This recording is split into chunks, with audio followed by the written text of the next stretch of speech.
sugiriendo que podría haber diversas formas de interioridad?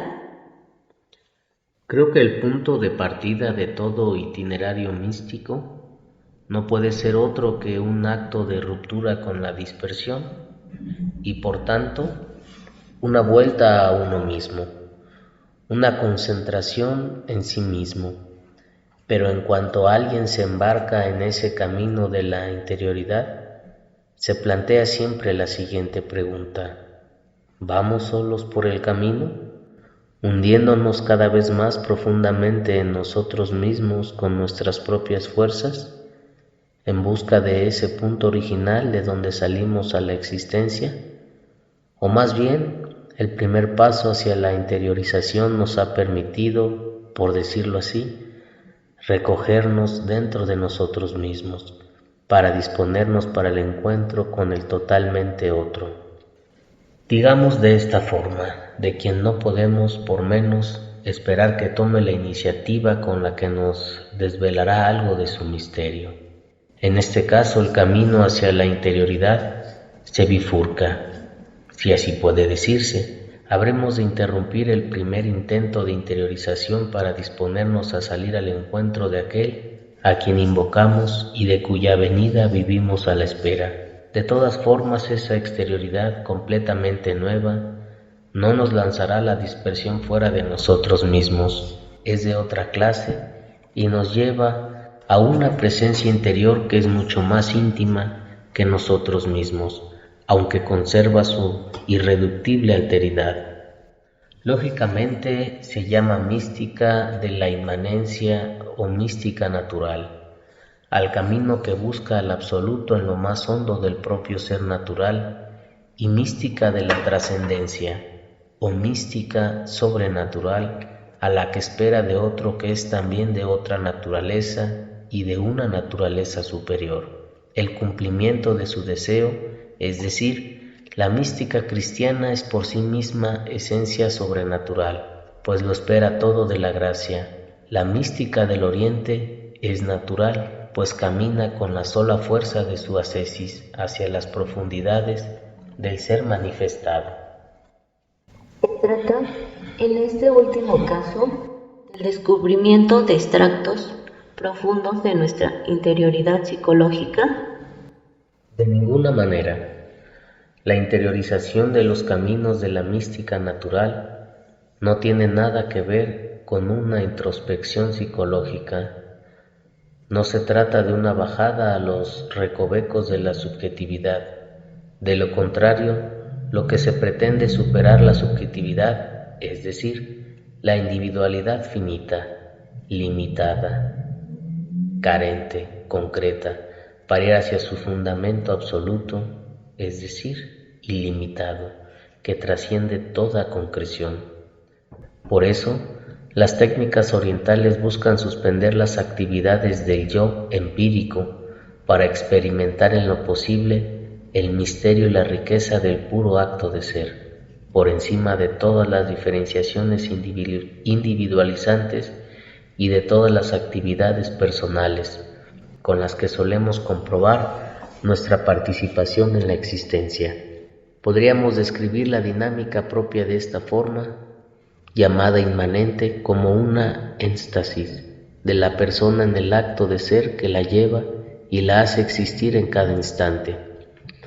Ese término, digámoslo así, que lo ha forjado precisamente para exponer la experiencia de la mística natural al éxtasis de la mística sobrenatural. Jean Berenet comenta esa iniciativa con estas palabras: ese neologismo tiene la ventaja de establecer un fuerte contraste contra la traducción completamente errónea del samadhi por éxtasis que a veces se ha propuesto. Quisiera comentarte algo. El yogi en estado de samadhi no sale de sí mismo, no es arrebatado como lo son los místicos. Él, al contrario, entra completamente en sí, se inmoviliza totalmente por una extinción progresiva de todo lo que produce movimientos, sean los instintos, sea la actividad corporal, sea la actividad mental, inclusive la misma inteligencia. En el samadhi perfecto hay una extinción definitiva de la personalidad, Solo subsiste por encima de la conciencia una sensación impersonal del acto de existir. Precisamente así es como la define Jacques Miratain, en unas páginas que ciertamente no son fáciles, pero a las que no obstante voy a referirme, dada su importancia para el tema, que los lectores poco dados al quehacer filosófico no se preocupen. Las elucubraciones en tanto técnicas que constituyen el objeto del resto de este capítulo no hacen más que profundizar lo que acabamos de exponer. Volvamos, pues, a Jacques Miratain, al no poder decidirse a reducir los testimonios seculares, múltiples y concordes de los místicos orientales a meras ilusiones o engaños psicológicos, trata como filósofo que es de comprender esa experiencia desconcertante. Pongámoslo así, supongamos que se obliga al alma a la fuerza a dar decididamente y a toda costa el paso hacia la reflexibilidad, mediante una ascesis y una técnica apropiada de desprendimiento radical y yendo deliberadamente a contrapelo de la naturaleza.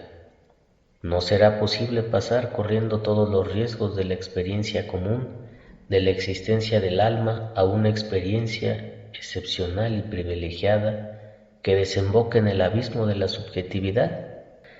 ¿No será posible huir del yo aparente para llegar al sí absoluto? Hay algo que yo estoy dispuesto a creer, y es que esos ascetas hindúes se despojan de tal forma de toda imagen, de toda representación concreta y de toda operación clara y distinta, que en cierta manera es un acto negativo de supremo silencio. Reducen su alma y su entendimiento a una autointelección radical no actualizada. Quiero ser más claro, resumiendo, la idea que yo sugiero es que esos ascetas alcanzan no ciertamente la esencia de su alma, pero sí la existencia de la misma, el ese sustancial en sí mismo. ¿Pero cómo?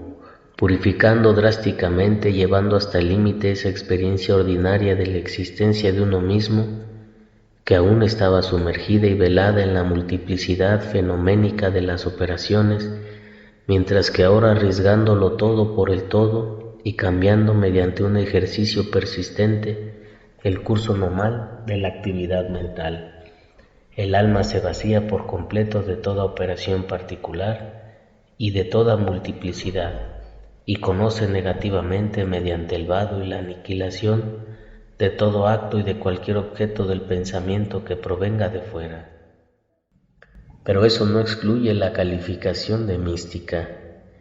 Este término designa cualquier experiencia que pretenda llegar a la divinidad en sí, y mediante un contacto directo.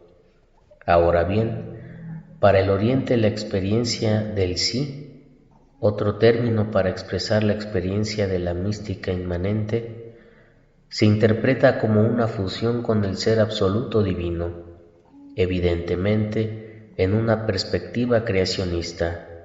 El sí, entendido como un acto primero de existencia, no es nunca otra cosa que el acto de ser creado, y no del ser divino increado. Si al ese substancial del alma lo entendemos como ilimitado, ello se debe a que en la experiencia de la mística inmanente no entra en juego ningún contenido conceptualizado. Sin embargo, con lo que uno se encuentra directamente es con el puro existir de un ser particular y no con el existir puro, en el acto puro de existir de un ser infinito que sería el mismo Dios. No olvidemos que la distinción creador-criatura no es algo que se imponga en nombre de una evidencia intelectual de cualquier tipo. Es una opción fundamental que abre un campo interpretativo, aceptado en concreto por la tradición judeocristiana, pero que no comparten las tradiciones orientales. Para éstas, la experiencia del sí es incuestionable y mística, en el sentido de que lleva a una comprensión inmediata de la divinidad, pues esas tradiciones no aceptan la distinción real entre el Creador y la criatura. El cristiano, sin embargo, interpretará esa misma experiencia en términos de comprensión del ser creado que depende del don y no antaña al dador. Estas dos corrientes no comparten la misma idea de Dios ni la misma concepción de la relación de Dios con el ser que se manifiesta en la naturaleza.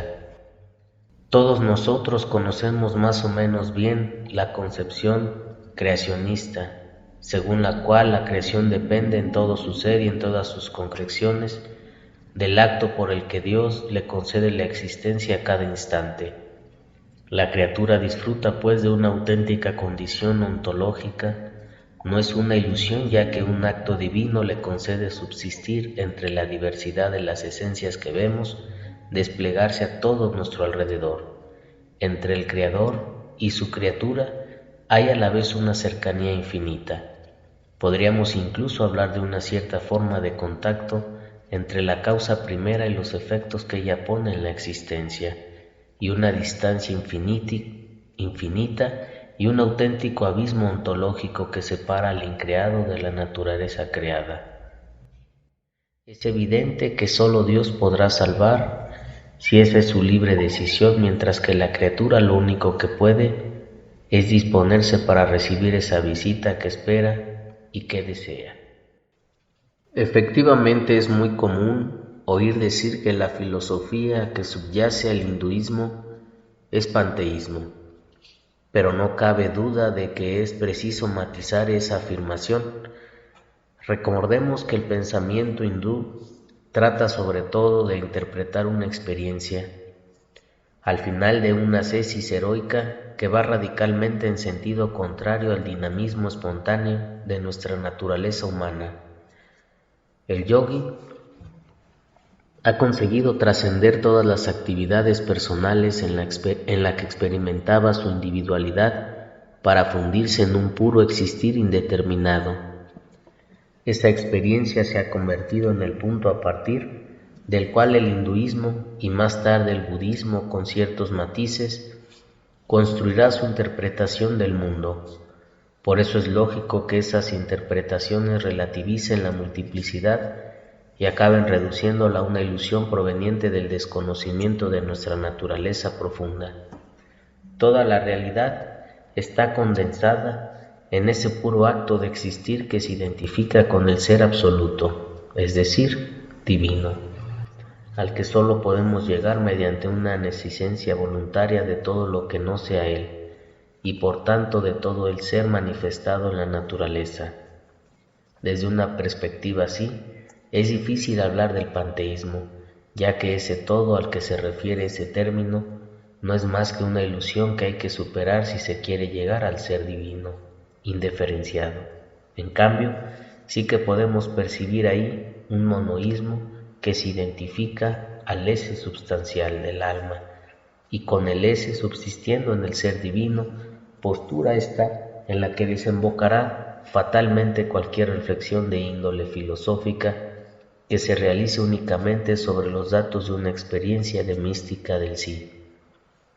Es fácil intuir la enorme distancia que separa al Dios trascendente y creador que pone ante sí en la existencia a una criatura. Perfectamente podríamos decir que esa divinidad inmanente en la que se disuelven todas las apariencias ilusorias y que subsiste como el uno más allá de toda dualidad y por tanto de toda alteridad. Esta necesidad constituye una falta de lealtad tanto al cristianismo, al que no podemos mutilar separándolo de su esencia, como al hinduismo, al que no podemos ocultar su error fundamental ni su discrepancia esencial con el cristianismo.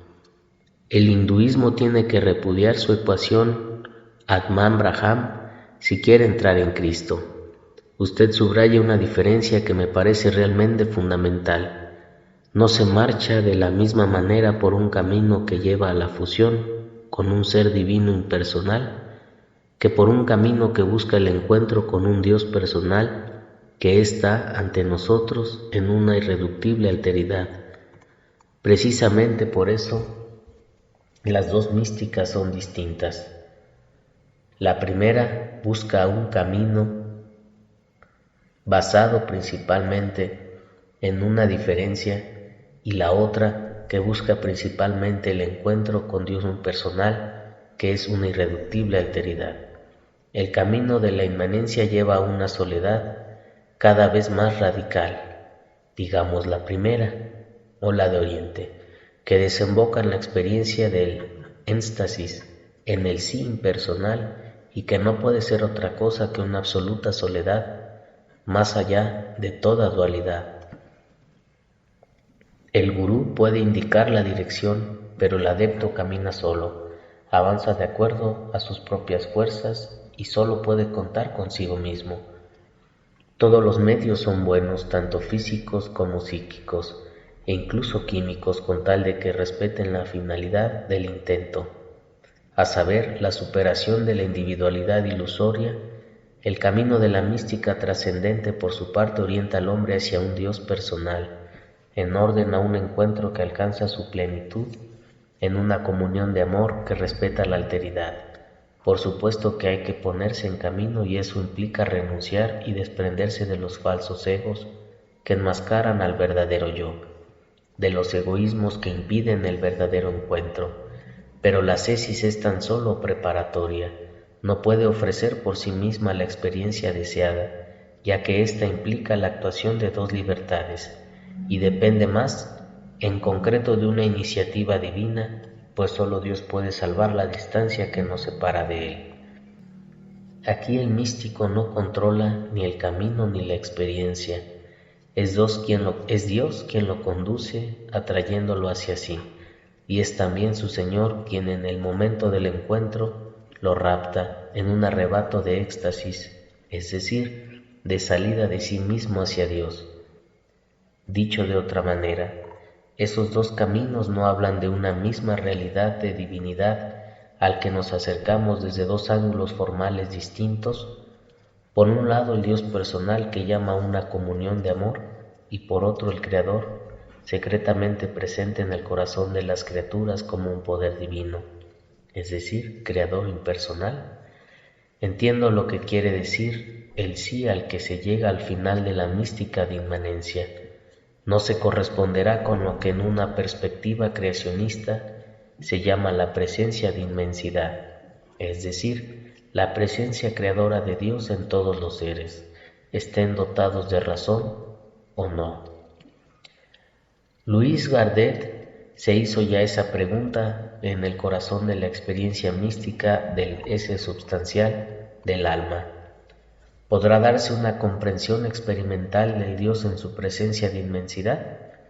Y lo primero que él pone de relieve es que la distinción entre Dios como autor de la gracia en su deidad íntima y Dios como autor de la naturaleza en su presencia de inmensidad solo tiene valor para la criatura. Solo hay diversos modos de presencia de Dios en la criatura con relación a los efectos producidos en ella. En Dios mismo no hay disyunción. El Dios inefable, uno y trino, está todo en Él, en su presencia por inmensidad. De la misma manera que está todo Él en su presencia por gracia, por tanto, admitir una experiencia del Dios presente por su experiencia de inmensidad equivaldría a admitir la posibilidad de una comprensión experimental de Dios alcanzada al final de un proceso mediante las solas fuerzas de la naturaleza humana, y esto sería un grave error.